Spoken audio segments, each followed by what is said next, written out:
Welcome to UWS Weekly, a show that is dedicated to covering United Women's Soccer, a national pro-am league with your host, Jonathan Ward. Each and every week, we will highlight players, supporters, and staff of the clubs we all pride ourselves to support in North America. The UWS is a league that is committed to advancing women's soccer.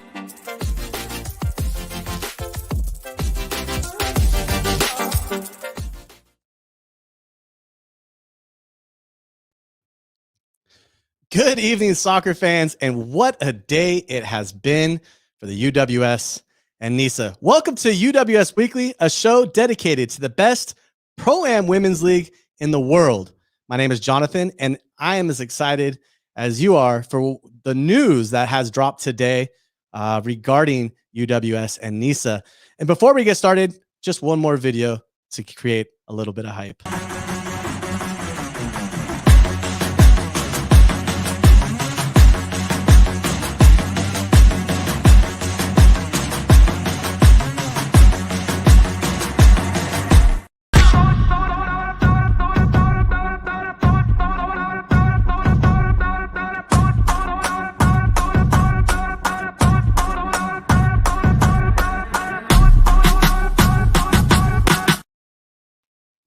And I get goosebumps every time. I've watched that video probably 30 times today, and every time it gets more and more exciting to witness. So tonight I'm lucky and grateful to be joined by some of the co-founders of the UWS.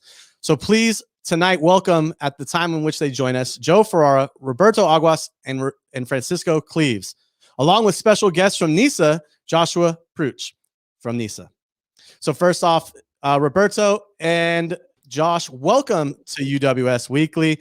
Roberto, you are the COO and co-founder of UWS, and Josh, you are the executive vice president of expansion for NISA. So Roberto, tell us a little bit about this announcement today and what it means, if you could. Jonathan, first of all, thank you for having us again. I was lucky enough to be in the second show and now in the ninth one. I want to congratulate you on the run of 9 weeks straight. This is a historic moment, I think, for many, many people in this country, starting with women. You know, the reason that we are here tonight is because we're all devoted to putting together a platform for women on and off the field. And tonight's announcement with NISA, a fantastic partner, is one that we're very excited about. As the announcement becomes a reality in the next year or so, we're going to hear a lot more details. So Josh, can you give us your perspective on how this announcement fits into the NISA vision or even the strategy of the league? Yeah, I would love to. And especially having a new audience that maybe hasn't followed NISA as closely as some of our followers. I think it's important to realize what the principles of NISA are. And I'll keep this short. Roberto knows that I can talk forever, but I'll try to keep this short. The first one is getting away from boundaries that are established, right?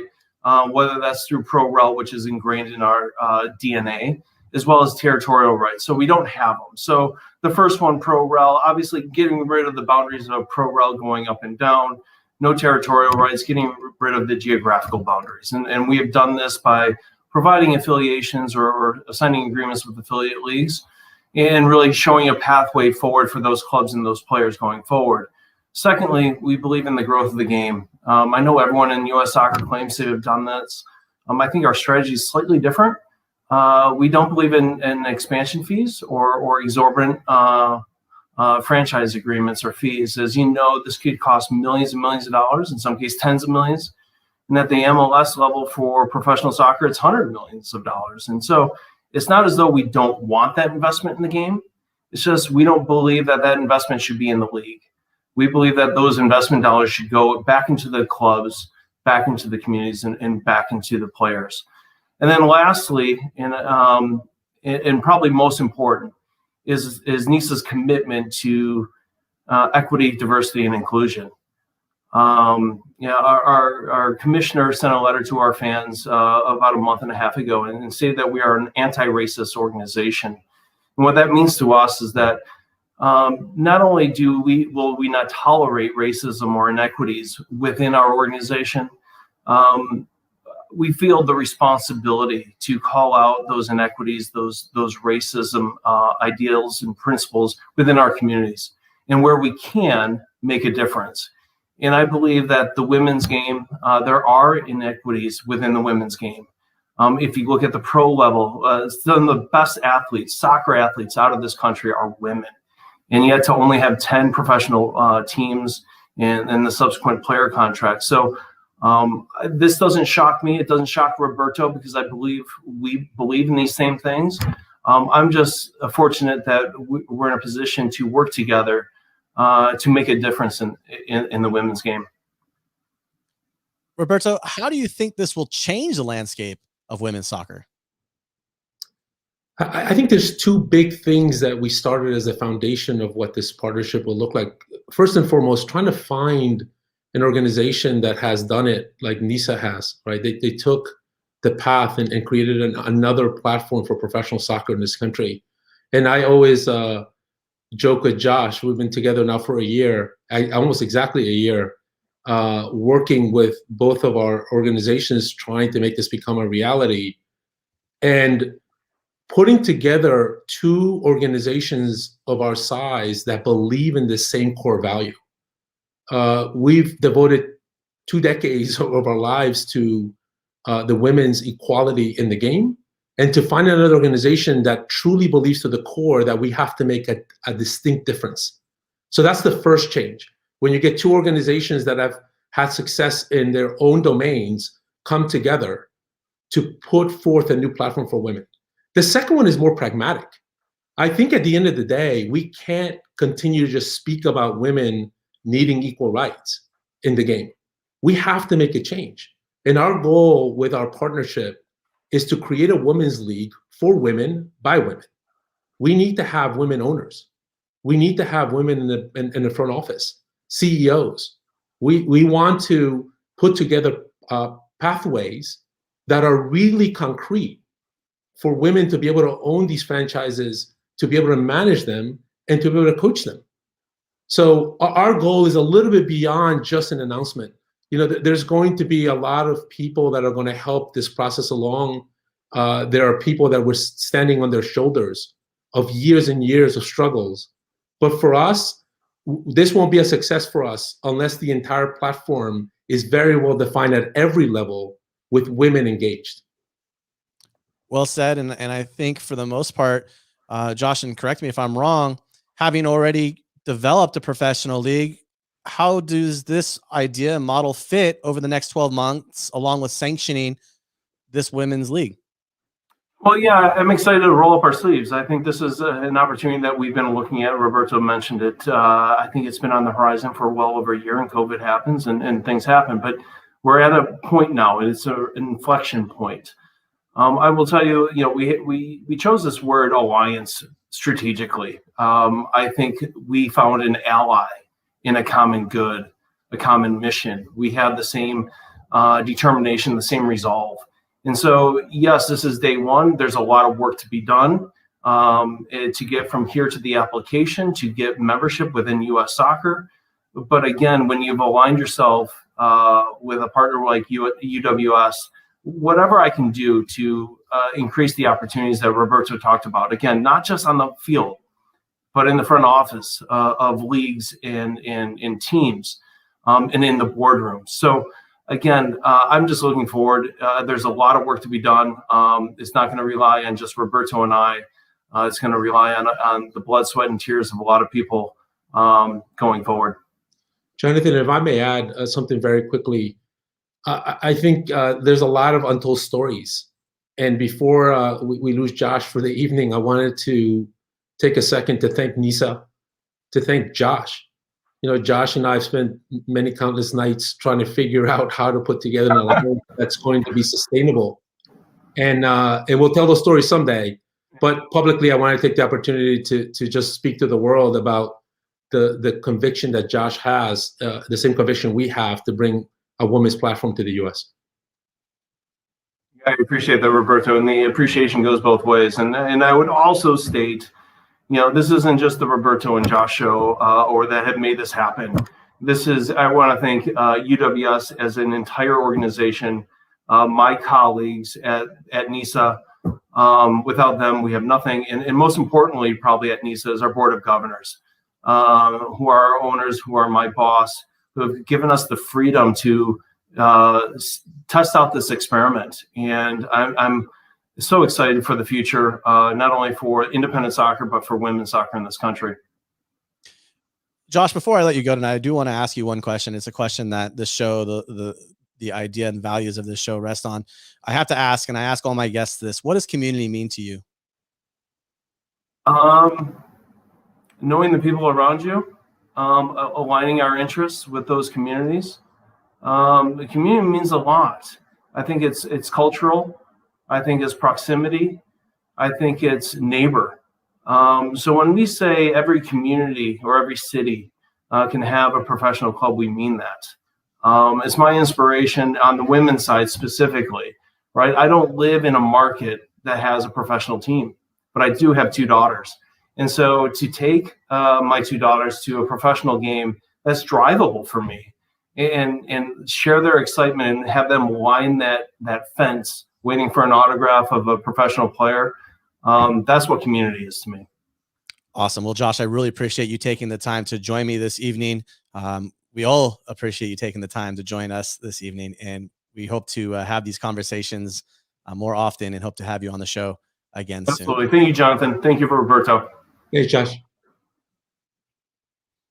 So before we get into the journey, and I bring on Joe Ferrara and Francisco Cleaves, it is a great honor to do it. What an amazing day for women's soccer. But personally, this must mean a lot to the 3 of you, and I'm going to bring Joe on stage as well. Can you share this excitement with us? Yeah, it's, tremendous excitement news here today, and I shared this excitement with our member teams, and who took a leap of faith back in 2016, and who have paved the way for the advancement of women's soccer. You look at our organizations and our owners. People like Carlos Marroquin in Santa Clarita, who puts together an amazing team every year and has amazing players, and his team draws other organizations to want to play them. You look at Peter Zeriton with the Long Island Rough Riders, who's operating a franchise that has had a women's team in this country for a quarter of a century, 25 years. I mean, that's dedication. Troy Flannery in Canada, who has a stellar operation there on and off the field, and our teams relish playing some of the best players in Canada. Someone like Soccer Sam out in Rochester that works tirelessly, spending money and resources on having a great game day experience and making an excitement for the fans in the stadium. And you think about this project, will it work? Can it work? And the excitement, and you attend a game firsthand in Grand Rapids, Michigan, and you see the community embrace that. Whether it's a men or a women's game, you see them embrace the game. That in turn brings in organizations like Detroit City for, no one does it better than them when it comes to providing an atmosphere. And, they bring in the Lansing Uniteds of the world, the Austin Elites of the world, the San Antonio Athenians, who've, have shown that they can draw over 1,000 fans to their stadiums. So it's extremely exciting to see, all these pioneers together and coming to this moment. Roberto, before we move on, you had something you wanted to add, or a guest you wanted to speak on? Yeah, I'll say 2 quick things. Joe's too modest to mention himself and his organization. They're going on 2 decades, 20 years plus. As co-founders, we look at him as the elder statesman of women's soccer and the dedication to it. So that's the first thing I'll say. But I'm excited to bring on the next guest that truly has changed and evolved who we are. So if we can get her on, Stephanie Cleaves.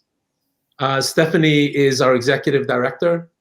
A few minutes ago, I spoke about having women in positions of control and power. And we brought in Stephanie for 3 reasons. First, her background. She's a very accomplished youth player that went on to play internationally in the national team, played in the UWS, was a coach in the UWS, was an owner of a UWS franchise. And when we were looking nationally to bring in an executive director, it always kind of works great when you have the person right next to you. And for the amount of time that she's been here, to see our organization go from 23 teams to 70 is a complete reflection of who she is. So wanted to bring her on stage and let her have a moment so she can share with everybody what it's been like. But Stephanie, I'll say personally, thank you so much for being a great role model for all the ladies in this community of UWS. Thank you, Roberto. That means a lot. To me, this is, more than a job, it's a passion. I have really enjoyed working with the co-founders of the league, and also I'm really encouraged by the amazing teams in our league. Our member teams are phenomenal. So I just am super excited about the news today and everything we're working towards, and I can't wait to see where the journey takes us. Hey, Steph, I actually have a question for you before Jonathan may shoot one at you as well. You have an interesting perspective, and I'm hoping, you and I have spent a lot of time with our partners in putting together value propositions for our partners for the AGM coming up next week. But I wanted to ask you, as a former player in the UWS, right, you've had a chance to also play internationally, and as an owner, co-owner of a franchise, what do you think, as you've heard the news and you've been working on getting this to become a reality, what do you think it'll mean to women such as yourself in the game?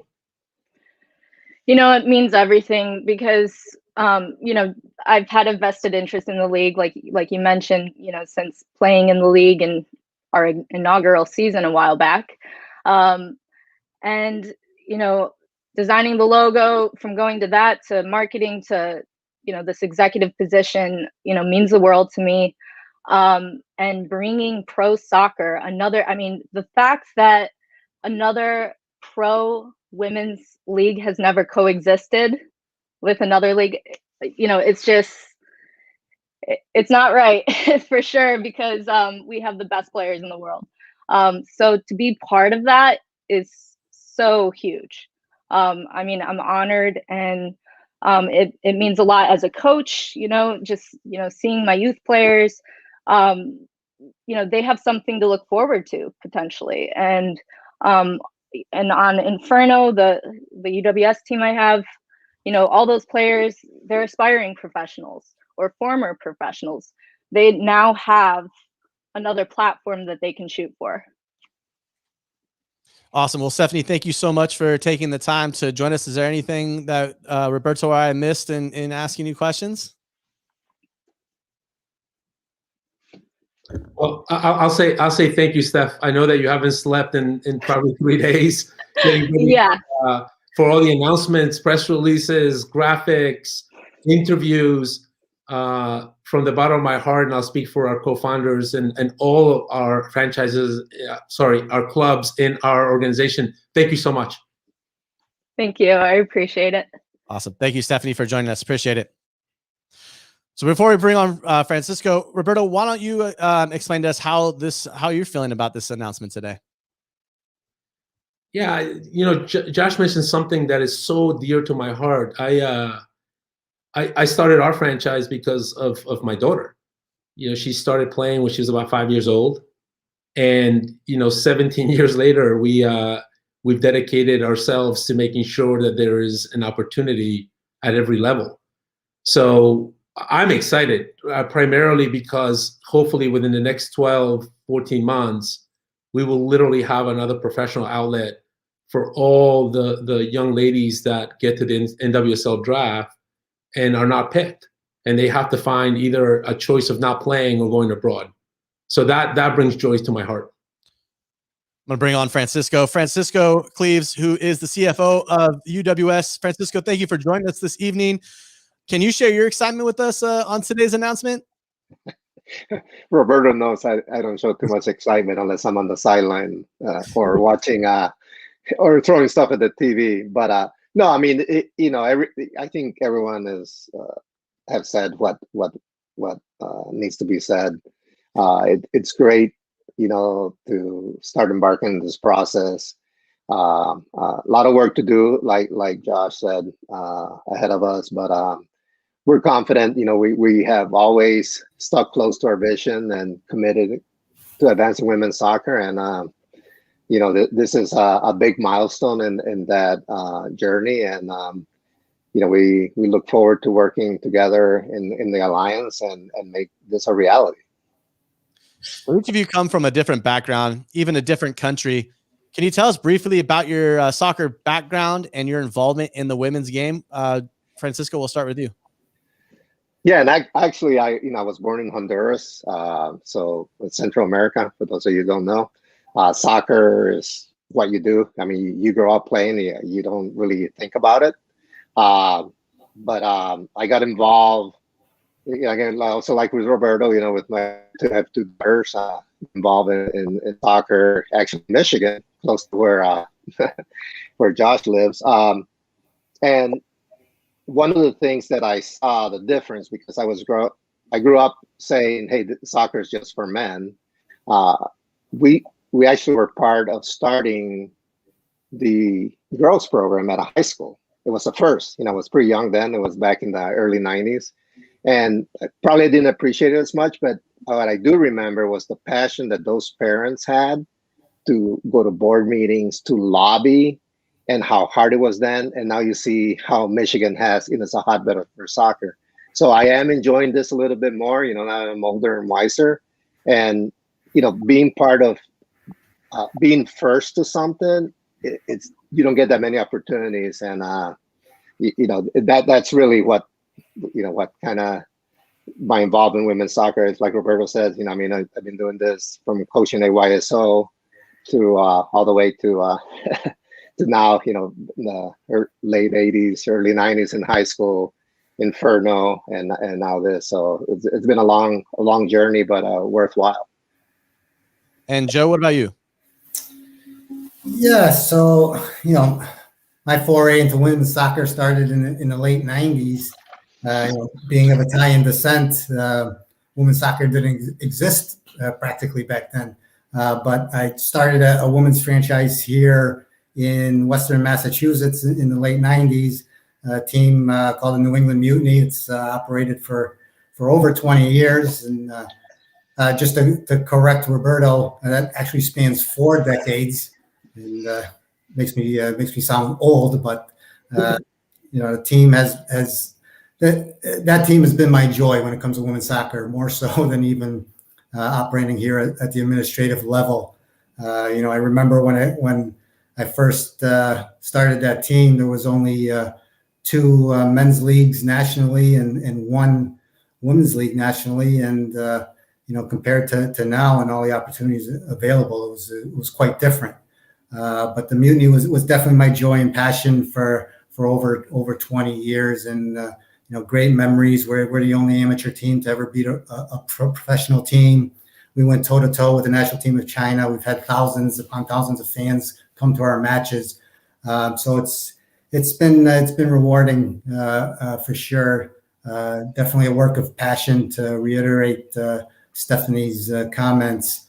I never had the financial ability to own a WUSA or WPS or NWSL franchise, but I always wanted to provide a professional environment for female players, and doing the Mutiny was the ticket for me. And I've tried a few different platforms over that 20-year period, and UWS has been tremendous for the organization and myself, and that's the background. And Roberto, what about you? Listen, I'll comment on 2 things. The first is, like my colleagues, my dear friends, this journey has been fantastic. And as you can see, we are 3 people that have immigrant backgrounds. I was born in Ecuador. I'm sure a lot of my family in Ecuador is watching. But as this country continues to heal, to have an evening dedicated to 3 immigrant background sports executives that are now work to bring equality for women into this country, nothing can make me happier. and we'll continue every day from today on to make sure that we make that a reality.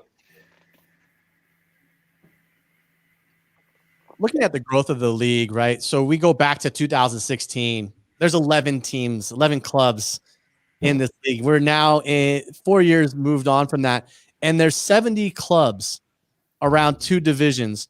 Joe, can you kind of give us an insight into that growth as it relates over these last 4 years? And maybe Joe will smile about those numbers a little bit. Well, it's definitely been a grind, but a rewarding grind at that. But obviously a lot is owed to quote unquote our starting 11, who took that leap of faith to join the league and start something new without really knowing. Then it's been a span of 3-4 years of ongoing conversations, and we let our standards and competitions speak for itself. It's what draws teams to our league. We don't spend money, league money for expansion efforts. We service our teams, and I think that in turn gives us great word of mouth from our teams who speak highly of us and bring other teams into the fold. But the explosion of growth definitely this season is a culmination of efforts over the last several years.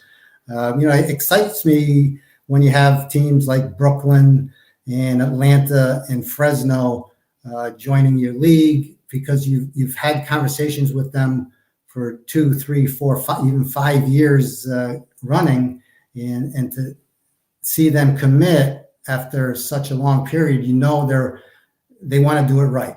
They're not rushing into anything just to do a team. So there's some conscientious approach there.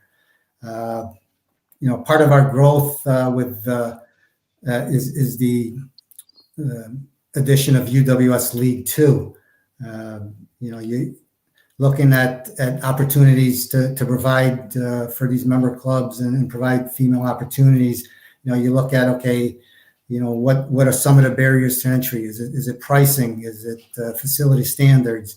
And I think with UWS 2, it gives them an option to enter and then get their feet wet.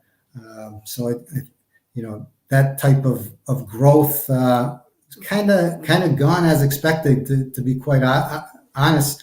But it's just having honest conversations with teams and maintaining a positive brand.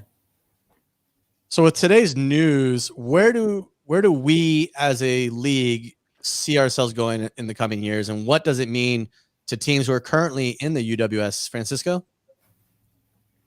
Hey, this is the hard question. No, when we first started, first of all, we did look 5 years ahead and say, hey, this is going to be worthwhile. 5 years from now, can we be here? And it seemed like a dream. And throughout that process, it seemed like some years, like, man, I don't know if we're gonna be able to achieve that. But for our current teams, it gives, we've created a pyramid basically, right? We've had the UWS, and now we created like Joe talked about, the UWS League 2, which is basically, more of U20, U23 league. And now we're going to have a pro league. So, I think it's exciting for them because, I'm also a team owner. You'll be able to attract some more investors, right? Because there's a possibility that you can actually go and have a pro team. Yeah, I'm the CFO, but I'm also on the team, and that's one of the things that you have to. When Joe talks about, we talk to teams for a few years. It's that it's an investment. There is a value proposition. That's Roberto's favorite phrase, but it takes a different type of owner to be willing to invest in the women's game. It's the same as the men's game, but it is different in that aspect, in the business aspect. But I know 5 years from now, I see the league grown to not only be sustainable, but participating in U.S. Open Cup, CONCACAF competitions, etc., and attracting not only U.S. talent but talent from worldwide. That's awesome. Well, I'm excited. I think it's going to be a great opportunity for the league and for young players such as my daughter to have the opportunity to play in this league. My last question for you guys before we get into questions with the community: what is the goal of launching a women's league? Obviously, we have the Pro-Am League with UWS and UWS2, but now we're getting into that next tier, that next level. We're taking it up a notch. So, Roberto, maybe you can help us understand the goal. I know you spoke on it a little bit earlier with Josh, but what is the goal of launching a women's league?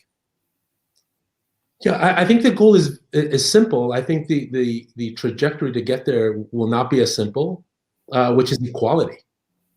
I think women in the national team, U.S. national team, have been, fighting for equality. Professional women have had the opportunity to be in professional clubs in this country that have not gone as well as they may have wanted to. So for us, equality is probably the direction we want to go, which is making sure there's equality for an opportunity to coach as a woman at the highest level, an opportunity to manage a team, to be part of the decision-making, to be an owner. And equally as important, and I don't want to forget this and remind everybody on this call, there are young ladies watching this broadcast. There's a mother or a father sitting there because they have a daughter, like many of us do. And to have the opportunity to have yet another pathway to fulfill the dream. I've had the honor of like my colleagues to own a franchise, a women's franchise. And one of the most heartbreaking days is when you have some top players that don't get drafted into the current professional league because there's just limited spots. And we have to kind of pick up those pieces. I'm excited for when this league launches professionally, the UWS Pro, and there are more opportunities for these women to stay in the U.S. and play and not go abroad. And before I sign off tonight, I wanted to take a second to say it's not only an exciting day for all of us at the UWS. Thank you to NISA for believing in what I and our colleagues believe in, which is to create an open system to have franchises all over the country. But it's a great day for young ladies. And I can't say that often enough. Another young lady will wake up today and read the news that there's going to be a professional league for her to play in. Awesome. Well, Roberto, thank you so much for joining us this evening. Really appreciate it. Hope to speak to you soon and actually be out for a Copa match here coming up soon with the UWS. Thanks for having me, Jonathan. Good night, guys. Good to see you. So Francisco and Joe, that gets us into some questions from the community. The first question that I have that came via Twitter: are the men's leagues that are starting women's leagues, there's now 3 to date, banking on their men's teams to build women's programs? Obviously, this is a lot different because we still see the UWS as a mainstay, as a satellite. But how is it different, and how can we bank on this idea? That's a great question. All right, so I worked hand in hand with Jerry Zanelli, who was my mentor, women's soccer pioneer, and he always hated when men's teams would try to do a women's team. He always felt that the women's team would be second fiddle to the men's team. My philosophy was always a bit different, since I like to take it on a case-by-case basis, because those men's teams, they have the experience of running a soccer franchise.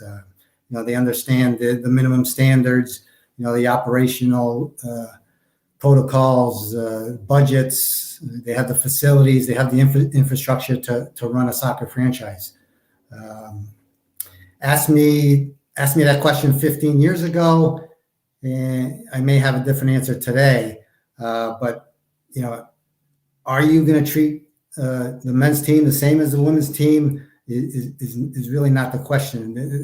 Nowadays, in this day and age, the statement is you have to, your community won't allow you to not have that equity and equality. And so I think definitely still a case by case basis in terms of standards and what have not. But I think that issue of running the teams equally would be a major component.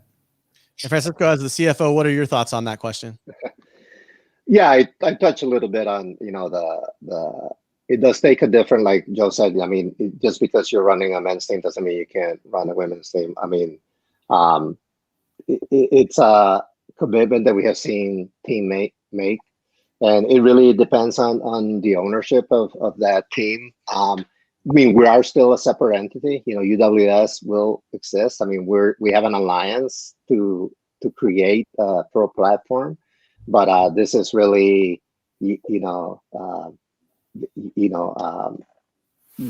and will always be a women center league. Well, gentlemen, thank you so much for taking the time this evening to join me on the show for UWS Weekly. I'm going to sign you guys off, but thank you, Joe. Thank you, Francisco, for taking the time Thank you. and sharing this exciting day with us. It's a day for WOSO, and thank you for that, gentlemen.